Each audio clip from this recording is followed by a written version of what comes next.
வணக்கம், வாழ்க வளமுடன். அன்பர்களே, ஒரு ஜோதிட பதிவு புதிய தகவலாக நாம பார்க்க போறது இப்ப என்னன்னு கேட்டீங்கன்னா, அதிக தனயோகம் வரக்கூடியது யாருக்கு? தனம் கையில் வைத்து விளையாடுபவர் யார் அப்படின்னு பாத்தீங்கன்னா, லக்னத்திற்கு 2ஆம் அதிபதியும் 9ஆம் அதிபதியும் 10ஆம் அதிபதியும் சேர்ந்திருத்தல். 2ஆம் அதிபதியும் 9ஆம் அதிபதியும் 10ஆம் அதிபதியும் சேர்ந்திருத்தல். அதே போல 2ஆம் அதிபதியும் 5ஆம் அதிபதியும் 6ஆம் அதிபதியும் சேர்ந்திருப்பது. அதே போல 6ஆம் அதிபதியும் 7ஆம் அதிபதியும் பலம் பெற்று 2ஆம் அதிபதியோட சேர்ந்திருப்பது.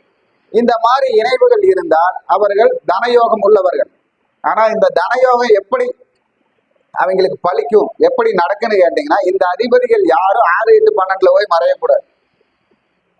அதே மாதிரி இந்த அதிபதிகள் நிற்கும் வீட்டதிபதிகள் ராகு கேது கூட இணையக்கூடாது. சுபகிரக சேர்க்கையில் இருந்தால் அந்த அதீத தனயோகம் கிடைக்கும். வணக்கம், வாழ்க வளமுடன்.